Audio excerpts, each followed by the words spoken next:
আসসালামু আলাইকুম ভিউয়ার্স, আজকের আমি আসলাম আপনাদের জন্য সহজ এবং অল্প খরচে একটা অসাধারণ রেসিপি নিয়ে। আজকের আমি দেখাবো আপনাদের বাদাম দিয়ে চিনি বাদামের নাড়ু সহজভাবে আপনারা কিভাবে বাসায় তৈরি করতে পারেন।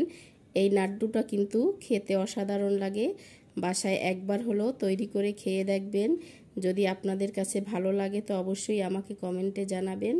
আর আমার পাশে থাকার জন্য আমার চ্যানেলটি সাবস্ক্রাইব করে লাইক কমেন্ট শেয়ার করে দিবেন। ফেসবুক পেজ থেকে যারা দেখছেন তারা লাইক কমেন্ট শেয়ার করে আমার পেজটি ফলো করে দিবেন সহজ সহজ ভিডিও পাওয়ার জন্য। এখানে একটা বাটি নিয়ে নিয়েছি আর চিনি বাদাম নিয়ে নিলাম। আমি চিনি বাদামটা ভাজাটা নিয়েছি।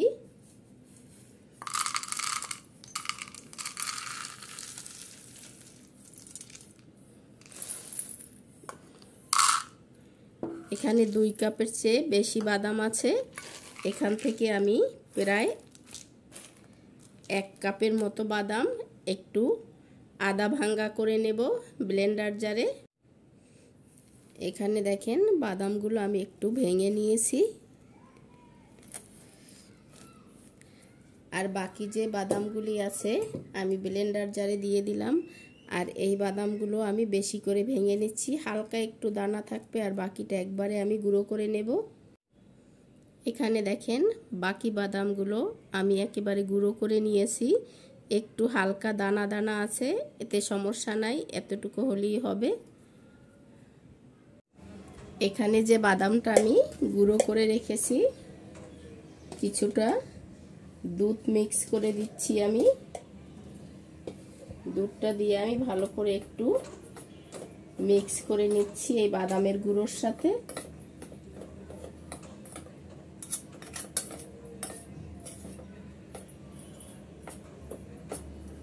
মিক্স করা হয়ে গেলে আমি এখানে একটা কড়াই বসিয়ে দিচ্ছি। এখানে আমি 1 কাপের মতো চিনি দিয়ে দিলাম।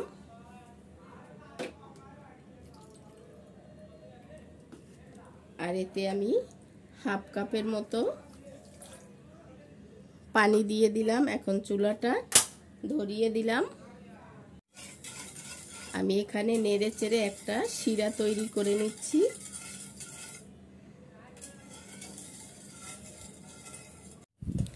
এখানে দেখেন শিরাটা কিন্তু ঘন হয়ে গেছে, প্রায়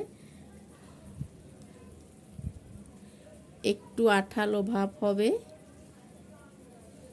এই অবস্থায় আমি একটু সামান্য আরেকটু ঘন করে নিচ্ছি। আমি মোটা একটা তার বিশিষ্ট হবে এই রকমের পর্যায়ে এনে নিতে হবে।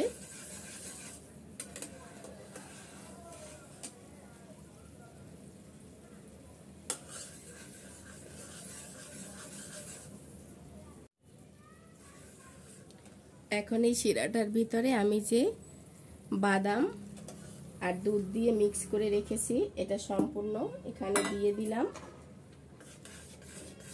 দিয়ে আমি অনবরত নেড়ে চেড়ে মিক্স করে নিচ্ছি।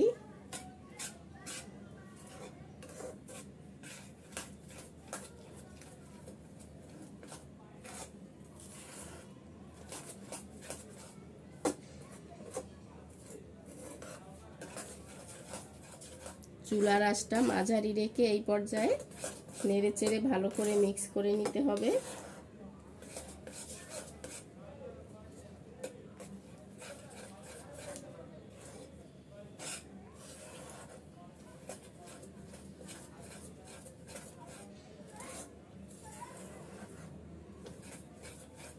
এটা জাল করে আর একটু ঘন করে নেব আমি।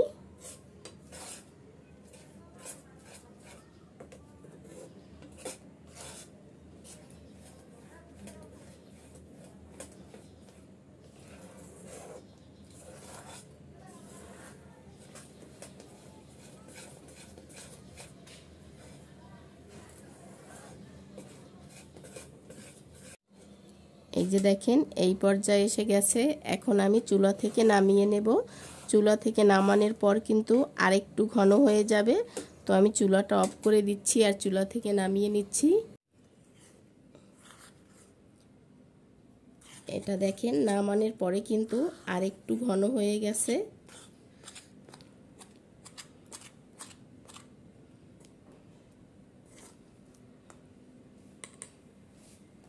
এই পর্যায়ে এটা আমি পাশে সরিয়ে রেখে দিচ্ছি। আর যে বাদামগুলো আমি আধা ভাঙ্গা করে রেখেছি সেই বাদামগুলো আমি এখানে নিয়ে নেব। আর এখান থেকে কিছুটা আমি এই চামিচে করে এই বাদামের উপর দিয়ে দেব।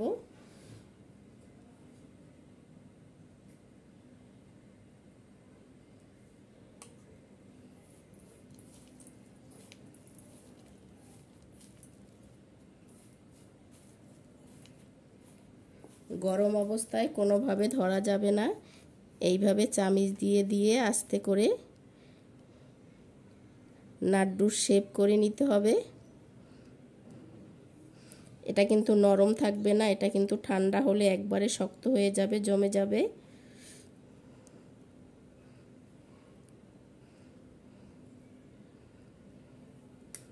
এই যে দেখেন আমি একটা লাড্ডুর শেপ দিয়ে দিলাম।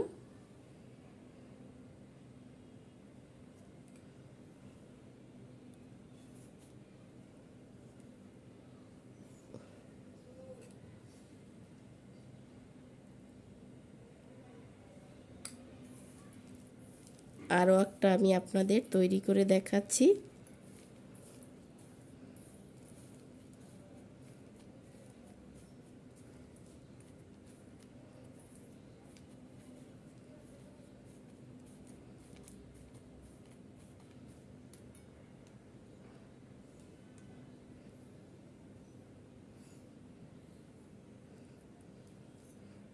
এই যে দেখেন আর একটা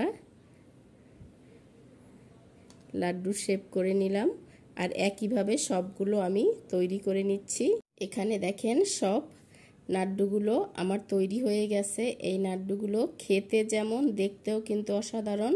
তো আপনারা একবার হলেও বাসায় এই ধরনের বাদামের লাড্ডু তৈরি করে খেয়ে দেখবেন। ভালো হলে আমাকে কমেন্টে জানাবেন। আর আমার পাশে থাকার জন্য আমার চ্যানেলটি সাবস্ক্রাইব করে লাইক কমেন্ট শেয়ার করে দিবেন। ফেসবুক পেজ থেকে যারা দেখছেন তারা লাইক কমেন্ট শেয়ার করে আমার পেজটি ফলো করে দিবেন।